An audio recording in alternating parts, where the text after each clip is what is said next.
जय श्री कृष्णा। कैसे आप सभी का बहुत बहुत स्वागत है मेरे यूट्यूब चैनल पर। आज हम आपको बताने वाले हैं संध्या विधि।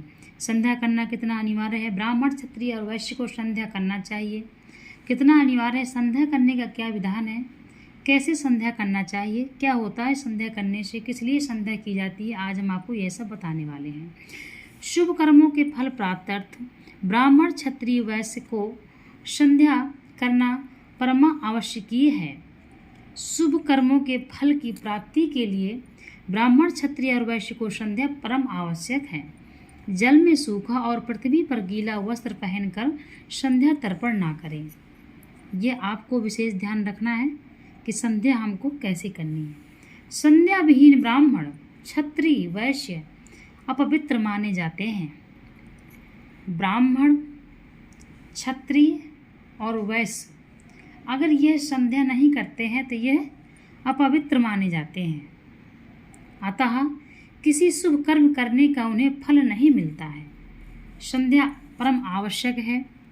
यदि संध्या नहीं करते हैं तो कोई भी शुभ कर्म करने का उनको फल भी नहीं प्राप्त होता है। प्रातः संध्या ब्रह्म मुहूर्त में, प्रातः काल ब्रह्म मुहूर्त में यानी कि सूर्योदय के 1.5 घंटा पहले ब्रह्म मुहूर्त होता है। प्रातः संध्या ब्रह्म मुहूर्त में, मध्याह्न संध्या जब सूर्य आकाश के मध्य सिर पर हो, और सायंकालीन संध्या सूर्यास्त से पहले करनी चाहिए। देखिए, हम बहुत लोगों को बता चुके हैं कि जब सूर्य अस्त से पहले संध्या होती है, जो दिवाला होते हैं, बड़े बड़े मंदिर होते हैं, वहाँ तो 8 बजे भी संध्या होती है, वहाँ की कोई बात नहीं। लेकिन हमारे जो घर के, हम लोग जो घर में मूर्तियाँ रखते हैं, मंदिर रखते हैं अपना छोटा सा, उसमें सूर्यास्त से पहले ही संध्या कर लेनी चाहिए, ये बताया गया है।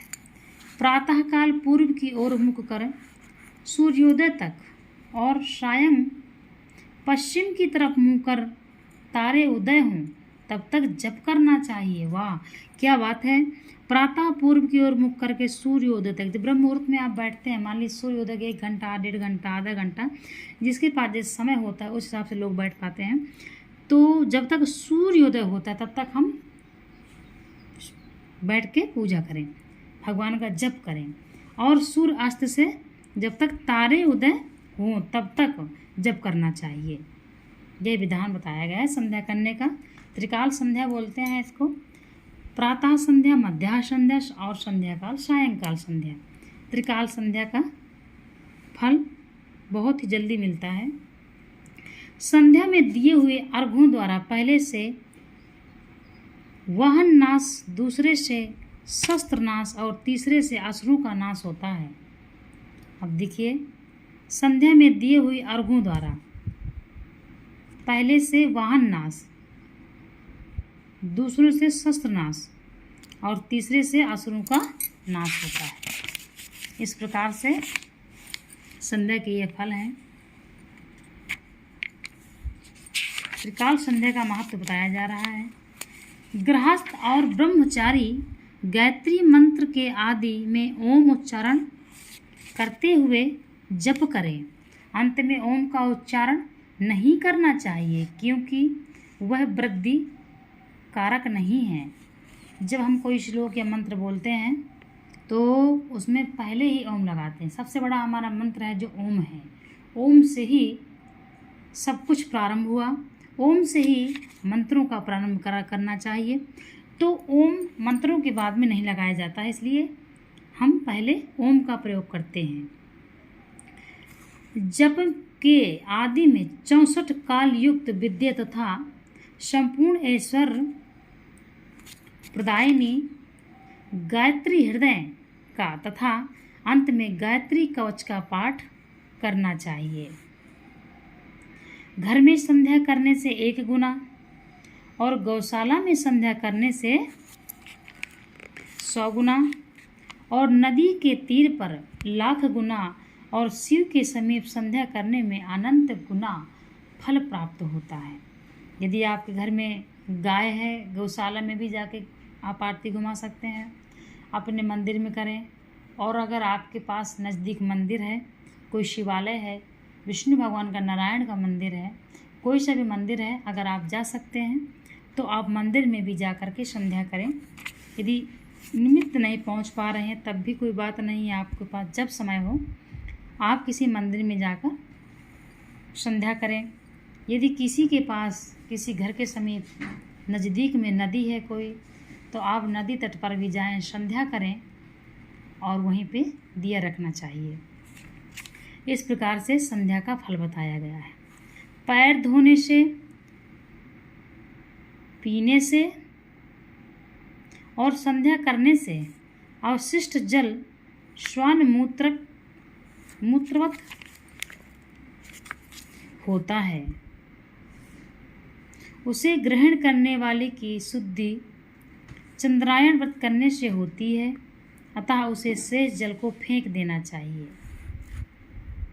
प्रातः संध्या, पवित्र वस्त्र धारण कर अंगोछा सहित पूर्व की ओर मुख करके आसन पर बैठ शिखा बंधन और तिलक करें और पंच पात्र पास में रख लें।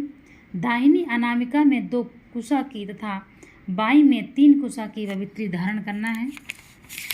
बाएं हाथ में बहुत सी कुशा और दाहिने हाथ में 3 कुशा की गुच्छी लें। ईशान दिशा में मुंह करके आचमन करें। देखिए, अब तो जो पंडित हैं उनके घर में भी कुशा नहीं मिलता है। हम आपको बता चुके हैं कि भाद्रपद में कुशा उखाड़ने वाली अमावस आती है, तो सब कोई उखाड़ सकता है। उसका हम विधान बता चुके हैं कुशा उखाड़ने का, और कुशा हर घर में होना चाहिए। कुशा बहुत ही आवश्यक है। जब भी चंद्र ग्रहण, सूर्य ग्रहण आदि लगते हैं तब भी कुशा का प्रयोग होता है, और किस पूजा में भी कुशा होना बहुत ही अनिवार्य बताया गया है। आचमन कैसे करना है? ओम केशवाय नमः, ओम नारायणाय नमः, ओम माधवाय नमः। उक्त मंत्रों से 3 आचमन कर अंगूठे की जड़ से 2 बार होठों को पोंछकर ओम ऋषिकेशाय नमः कहकर हाथ को धो लें। फिर आचमनी से जल लेकर विनियोग के लिए निम्नलिखित मंत्र बोलता हुआ जल छोड़ें। मान लीजिए इतने मंत्र आप नहीं बोल सकते हैं, हम आपको साधारण पूजा बता रहे हैं, तो आप ओम नमः शिवाय का भी जप कर सकते हैं। इस प्रकार से पवित्रता का जो मंत्र होता है वह कुशा से जल छिड़कना है, और शरीर को पवित्र करने के लिए यह मंत्र आपको बोलना है। ओम अपवित्रः पवित्रो वा सर्वावस्थां गतो वा या स्मृत पुंडरीकाक्षं शाव्य यंत्रः शुचि। यह मंत्र आपको बोलना है। ये शुद्धिकरण का मंत्र है। यह मंत्र बोलते हुए आपको जल छिड़कना है। पृथ्वी पर इस प्रकार से पवित्र होना है। प्रातः संध्या, मध्याह्न संध्या और सायंकाल संध्या का हमने आपको नियम बताया है। सही नियम क्या है, कैसे संध्या करना है। गीले वस्त्र पहनकर संध्या नहीं करते हैं। गौशाला में संध्या करने का अलग फल है। नदी के तट पर जाकर संध्या करने का अलग फल है।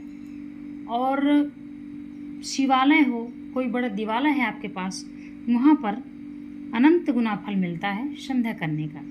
इसलिए ये आपके ऊपर आधारित है कि आप संध्या कैसे करना चाहते हैं। त्रिकाल संध्या बहुत ही जल्दी सफल होती है, इसलिए त्रिकाल संध्या का विधान साधु संत महापुरुष करते हैं।